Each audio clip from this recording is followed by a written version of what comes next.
en Nouvelle-Calédonie. Comme d'habitude, je vous fais découvrir un nouveau fruit. Ça, c'est le bignail. Ce sont des petites baies qui sont originaires d'Asie, des Philippines et d'Australie du Nord.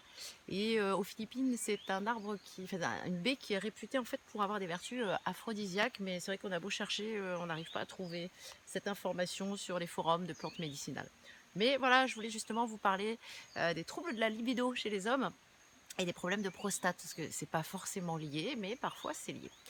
Donc on va commencer par la prostate. La prostate, qu'est-ce que c'est? C'est une petite glande qui a la taille à peu près d'une châtaigne, qui se situe au niveau de l'appareil génital masculin et qui va souvent commencer à gonfler, à grossir un petit peu, notamment fin de quarantaine, début de cinquantaine. Pour certains hommes, c'est plus tôt, pour d'autres hommes, c'est jamais ou c'est plus tard. Quels sont les signes qui peuvent vous alerter et vous dire: «Tiens, il faut peut-être consulter un urologue», hein, c'est le spécialiste chez les hommes de cette glande. Donc vous allez avoir des mictions impérieuses, c'est-à-dire envie de faire pipi en ayant du mal à vous retenir.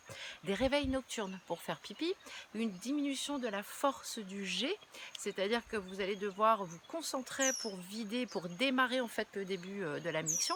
Un jet saccadé, c'est-à-dire, vous avez besoin de vous y reprendre à plusieurs fois pour vider votre vessie ou alors, des gouttes, en fait, des fuites urinaires.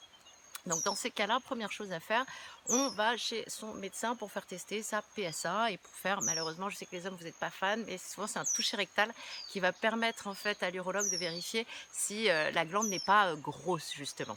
Donc, après avoir écarté toute pathologie, lourde ou à risque comme des cancers ou des choses comme ça, on peut de manière préventive aussi en amont limiter les risques d'hypertrophie bénigne de la prostate.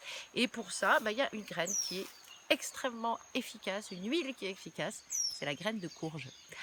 C'est une huile en fait où soit en huile, hein, vous utilisez l'huile de graines de courge qui est très parfumée, qui est très bonne, donc pas de cuisson, ça va être uniquement sur vos légumes crus pardon, ou même cuits, hein, ceci dit pourquoi pas, ou alors les graines de pépins de courge qui vont être très intéressantes, qu'elles diminuent en fait, hein, l'hypertrophie bénigne de la prostate et elles donnent en fait une réduction de cette glande. Ce qui est super intéressant, c'est que ça, c'est une plante qui est utilisée en uro justement. C'est-à-dire qu'à base de cette plante, on a tiré des médicaments qu'on utilise en urologie.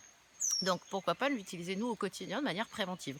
Après les concentrations et les comment dire, transformations chimiques faites par les laboratoires peuvent donner peut-être quelque chose d'intéressant. Moi je trouve que la plante en général consommée dans sa globalité a plus de vertus que quand on n'en extrait qu'un principe actif. Ça dépend des plantes. Donc voilà pour déjà la prostate. Pour tout ce qui est libido chez l'homme, bah, souvent il y a une baisse de libido et le premier facteur c'est la prise de poids abdominale. Vous savez la petite bouée là qu'on prend au niveau du ventre. Pourquoi? Parce qu'en fait, cette bouée, cette accumulation de graisse, viscérale, elle va souvent, se transformer en œstrogène, c'est-à-dire qu'elle va aromatiser. Elle se transforme donc en œstrogène, donc en hormone féminine et du coup, plop, ça fait baisser la libido, ça fait baisser le taux de testostérone. Donc la première chose à faire avec beaucoup de logique, c'est de perdre cette petite bouée et pour ça, comment on fait? Eh ben, on va remettre un petit peu de sport pour, gainer un petit peu la zone et puis diminuer surtout 2 familles principales dont je vous parle régulièrement, mais surtout la première c'est le sucre, le sucre, tout ce qui a goût de sucré et puis les féculents parce que les féculents, le corps ne sait pas métaboliser au-delà de 7 carrés à peu près de sucre. Le foie ne sait pas en fait métaboliser au-delà. Donc quand il en a plus, quand il en a trop, le foie le transforme en graisse et le stocke. Donc quand on veut perdre du poids, on n'enlève surtout pas la graisse, on enlève tout ce qui est sucré et pas les choses qui ont que du goût de sucré, hein. Le riz blanc, les pâtes blanches, le pain blanc égale du sucre. Donc préférez les céréales semi-complètes ou complètes, messieurs. Mesdames aussi, bien sûr, mais là, on est en train de parler de vous, messieurs.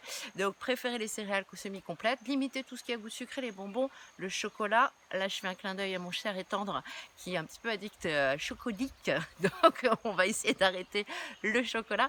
Mais voilà, faites attention à tous ces aliments-là. Reprenez un petit peu de sport. Le fait de faire perdre un petit peu cette graisse abdominale est très efficace. Et dans une prochaine capsule, si vous le souhaitez, je vous parlerai des plantes qui peuvent faire remonter la libido, qui est aussi un effondrement de la dopamine, mais ça je vous en parlerai dans une prochaine capsule.